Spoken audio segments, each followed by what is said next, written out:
Welcome to this pronunciation course. Before we dive in and master all the English sounds, let me just explain a few things so that you can get the most out of this course. Have a look at this word. The word cough, as you can see on the screen. However, what are those symbols in orange? Well, these symbols represent the sounds, okay? So cough, the spelling has 5 letters, C-O-U-G-H. But when we actually say the word cough, there are only 3 sounds. K, O, and F. K, O, F.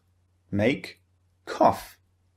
So I just want to highlight this because the relationship between sound and spelling in English is sometimes a bit odd, sometimes a bit strange.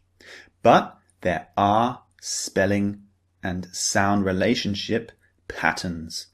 So I want you to start to notice the patterns between sound and spelling. For example, C can represent the sound K, okay? But it can also represent other sounds, which we'll see later in the course. GH can represent the sound F, as you can see in the spelling cough. So just keep these patterns and relationships in mind.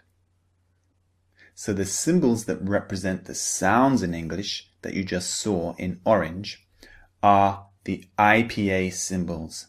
IPA means International Phonetic Alphabet, which just means the sound alphabet. Now, these symbols are very good to learn. They will help you with your pronunciation and you'll be able to read a new word using the IPA. So during this course, in each lecture, I'll show you the symbol, the IPA symbol that represents each sound. So do your best to try and learn the different symbols which represent the different sounds of English. Now, another thing I want to highlight is that there are 26 letters in the English alphabet. But how many sounds are there in English? There are more than 40 sounds in English. What does this tell you? This tells you that each letter in the alphabet can represent more than one sound.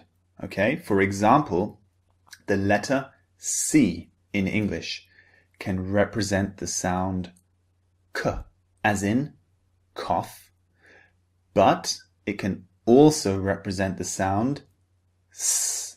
For example, rice, R-I-C-E, rice. So keep this in mind as well. Some letters can represent different sounds, not just one. So English doesn't have a one-to-one relationship between spelling and sound.